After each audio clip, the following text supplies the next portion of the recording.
My name is Fred Yeakel, and we're here today with Sam Goins. And Sam has owned this Cheetah since 1965. You said you bought it, Sam? Yeah, September, and we are December 2015. So what we want to do is talk a little bit today with Sam about his car and his experiences with it and what it's about. So I'll shut up, Sam, and we can just keep talking like we were about what you know about it and what Crow did to it and what all the problems that you guys all have. Clusserath, who ran with Ralph Salyer in the Crow Sal team. The Crow part was from Gene Crow, who was the mechanic on both cars. I've done very little to the car, primarily just maintenance.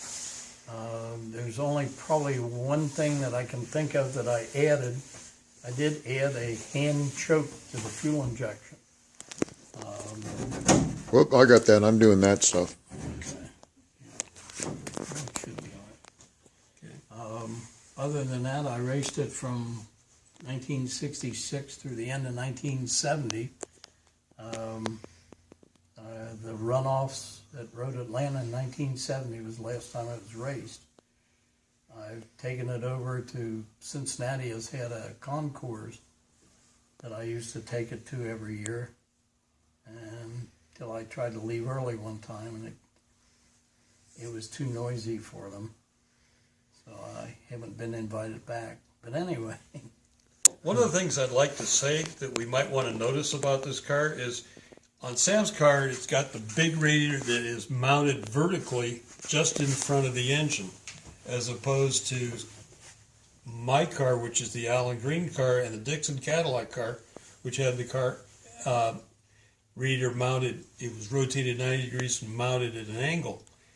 And as soon as you cut the bottom out so that the air could get out, this car doesn't run hot at all, right? No. And it's much cooler since you did that part. And right at the moment, you still have the single air meter rather than dual air meter setup. Fuel injection is all, stock Chevrolet, Corvette. The engine has been modified a bit here and there.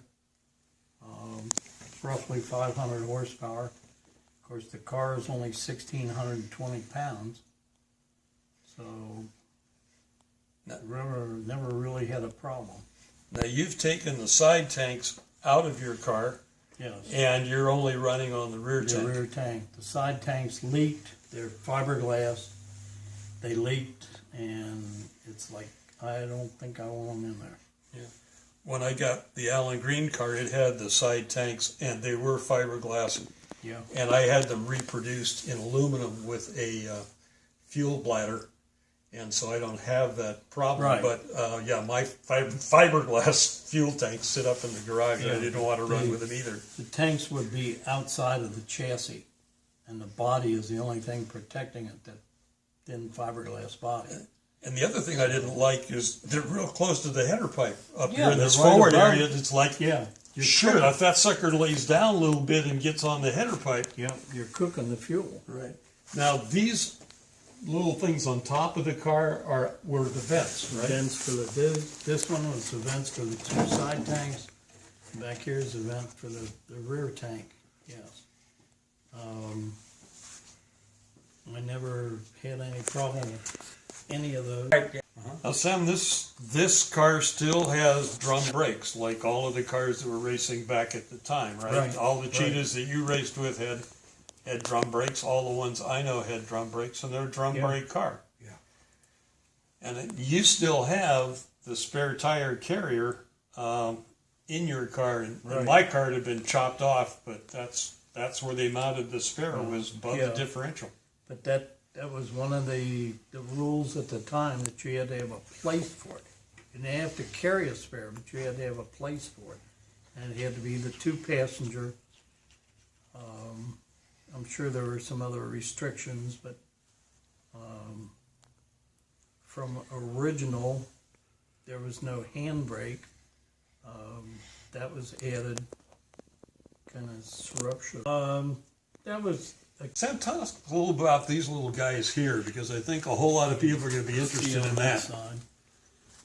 Yeah, they had problems with the tops breaking. The air would get underneath there and just rip the top of the door off. This was Whereas the famous at Daytona Beach when he blew the doors off, as it got reported. Yeah. Where this would keep it down and wouldn't let it move up. The doors are gull wing type. There's nothing to hold it up. There's no second post the way it was built. I'm not sure if there's anything in this framework or not. It's an outer and an inner skin. If you look on the inside, you can see the inner skin, because when I was restoring my car, we had to make a mold for the inner skin so that on the body that we raced with, we'd have an inner skin with it. Yeah. Otherwise, it is literally so flimsy it would not begin to... Same way with the air filter. This is a 65 Corvette fuel injection air filter. A lot of guys did not run a filter. The 57, 58 Corvettes had a filter right on the air meter. Of course, that's picking up hot air right there, where this is coming out there. Of course, a lot of racers said, oh, you're on a clean track. Wrong, that they didn't run any air filter. One thing that we did back then with my Corvette, because I also ran solid axle Corvettes, that's how I started, is talked our girlfriends into giving us one of their nylons, and we had the tube running up front and put a nylon inside it, and it worked, and it kind of made us feel a little sexy or something, a little naughty, the fact that we had our girlfriend's nylon inside. So that was one of the ideas I got from our friend Doug Hooper. It's got the regular foam filter in there, cone-shaped filter. Talk to us a little bit about how the alternator is mounted. It's not quite adjusted the same way as standard. Yeah, the alternator is over here on the bottom. The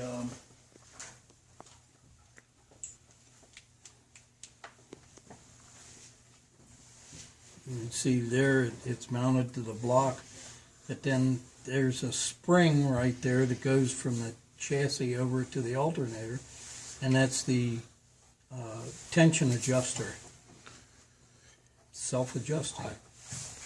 Now, was As that far as I know, that was Crow. A lot of them didn't even run an alternator. My car does not have that on it, so I'm going to assume that was Team Crow. Yeah. Very clever idea, though. Yeah. And then the headers here, we were talking earlier about how they had the inversion tube on them, and that was an early idea where you took the smaller tube into a bigger tube to try to get the gas to flow a little better. And then you had to come up with a solution because the pipes kept coming loose and breaking the brackets. So. Yeah, they were pretty much mounted solid with a rubber in the motor mounts. So I kind of made the rear end of the collector float a little better, so it wasn't tied down rigid. I could have gone with solid engine mounts, but I didn't really like that. So, yes, it's stock Corvette motor mounts. And then it's a hydraulic clutch, which actually comes in and out from the right side or passenger side. From the passenger side at about 4 o'clock angle. Yeah, and they took, I believe they took the fork and actually cut it, welded it to get the right angle coming out. No, yours was just straight out. Stock fork, yeah. Aluminum flywheel. Now the half shafts in the rear were special done by Crow. By Crow, Gene Crow, yes. The half shafts were remade in chrome moly, and the U-joints are the heavier Spicer joints.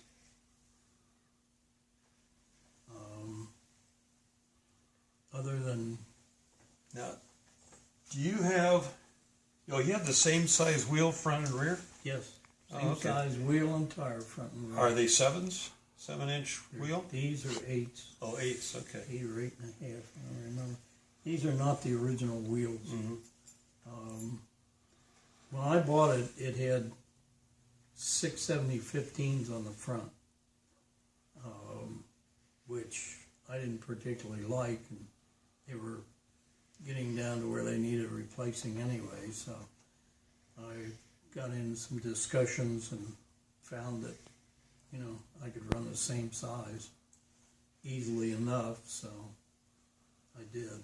That way I can rotate them any which way as far as wear went, make them last a little longer. At that time, they were a lot more expensive. Yes, they were. And not as sticky as today's tires either. No, these tires are somewhere around 2001. They're probably 12, 13 years old now. I do have the originals, rims and tires that I bought back in '67. And of course, I don't put them on there unless I'm going to show it, because there are, cracks. These seats and the fiberglass tunnel hump and all are all original? Or do they get redone? All The diamond the tough tunnel- upholstery is where it was? Yeah. The tunnel and the dashboard are all fiberglass. They'll all come out easily enough with Zeus fasteners. You can see the Zeus fasteners in the dash there. Now, the tunnel hump, is it Zeused in also then? Yes. So if you Yeah. take the seats out, then the tunnel hump comes out? Yeah, I can take the tunnel out, which I had to do when I pulled the engine. This is, you had to carry a fire extinguisher in the car. And like you see, the white cord is for the fuel pumps, the switch wire for the fuel pumps. And that black one is the fuel line, which would not be legal anymore. And of course, back here is you can't see it from that side. The fuel pumps are back here right next to the tank. You can see down in there. Oh, the yeah, blue I see 'em. tops. So you have more than one pump? Yeah, it's a double pump. 'Cause mine's a single pump up front, but each of these cars were kind of individual. They were Yep. basically, Oh, yeah. every team had their own idea of what really was necessary.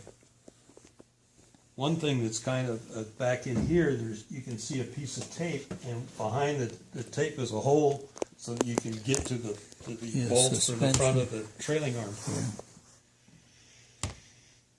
There just is no extra room in any of these cars for anything. And that, of course, is the mount for the spare tire. It goes right on top of the bar Top there. of the center section there. Right. So, Yeah, this There could black, I don't know, you can't really see. good with aluminum. Yes. Thank you very much for the time today, and I'm just trying to get a bunch of the different people who were around then, and we can talk about Sure. what our experiences were and what we saw, and because there's stories out there on infinitum about what went on, and they just A lot of them are not correct.